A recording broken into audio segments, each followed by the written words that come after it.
68 साल में पहली बार सरकार ने लॉ कमीशन से यूनिफॉर्म सिविल कोड पर रिपोर्ट मांगी है। सरकार के इस कदम पर कांग्रेस ने एक बार फिर हमला बोला है।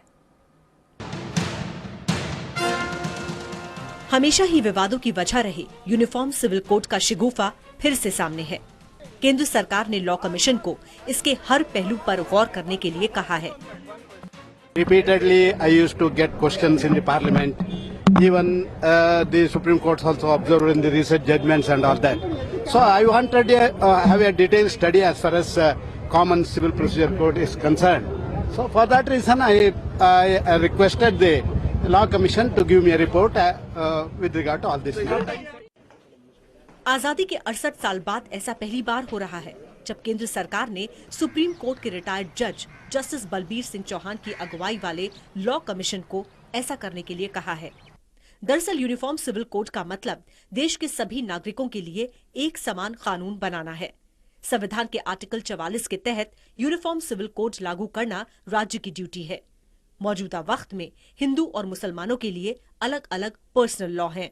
इसके तहत संपत्ति, शादी, तलाक और उत्तराधिकार जैसे मामले आते हैं। पूरा अधिकार बराबर का देना आवश्यक है। ये एक ह्यूमन राइट्स की दृष्टि से बहुत आवश्यक है और भारत के संविधान के जो आइडियल्स हैं उनके मुताबिक है और इसलिए इसको लागू करना चाहिए। कॉमन सिविल कोड को संविधान में जगह दी गई है, लेकिन सियासी वजहों से इसे अब तक अमली जामा नहीं पहनाया जा सका।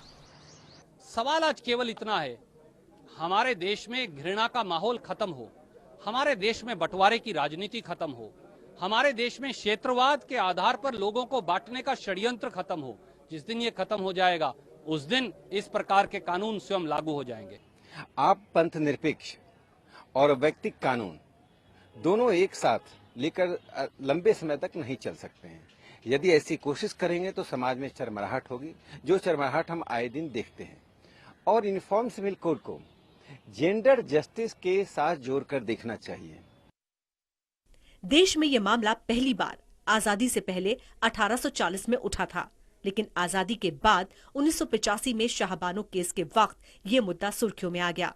सुप्रीम कोर्ट ने पीड़ित शाहबानो के पूर्व पति को गुजारा भत्ता देने का आदेश दिया था।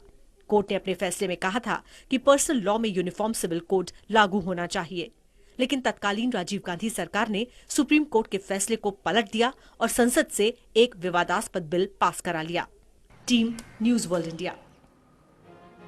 और आपको बताते हैं कि क्या है मुस्लिम पर्सनल लॉ। 3 बार तलाक के जरिए डिवोर्स का इसमें प्रावधान है। निकाह के वक्त मेहर की रकम तय होती है। रकम शादी के वक्त, शादी के बाद या फिर तलाक के समय दी जा सकती है। तलाक के बाद पुरुष फौरन शादी कर सकता है और महिला को 4 महीने 10 दिन तक इंतजार करना होता है। वहीं हिंदू मैरिज एक्ट की अगर बात करें तो हिंदू मैरिज एक्ट के तहत शादी के 12 महीने के बाद आपसी सहमति से तलाक की अर्जी दी जा सकती है। पति को गंभीर बीमारी हो तो फौरन तलाक की अर्जी दायर हो सकती है। पहले और दूसरे मोशन के बीच 6 महीने का वक्त जरूरी है। पति की हैसियत के आधार पर गुजारा भत्ता तय होता है। वहीं ईसाइयों के लिए क्या नियम है वो भी देख लेते हैं। ईसाइयों के नियम के तहत शादी के 2 साल बाद ही तलाक की अर्जी दाखिल हो सकती है। और अब यूनिफॉर्म सिविल कोड क्या है? भारत के सभी नागरिकों के लिए समान यानी एक जैसे नागरिक कानून की बात है। शादी, तलाक और जमीन जायदाद के बंटवारे में सभी धर्मों के लिए एक ही कानून इसमें लागू होगा। समान नागरिक संहिता होगी। एक पंथ निरपेक्ष कानून ये होता है जो सभी धर्मों के लोगों के लिए समान रूप से लागू होगा। किसी भी धर्म या जाति के सभी निजी कानूनों से ये ऊपर होगा। संविधान में समान नागरिक संहिता को लागू करना अनुच्छेद 44 के तहत राज्य की जिम्मेदारी होती है।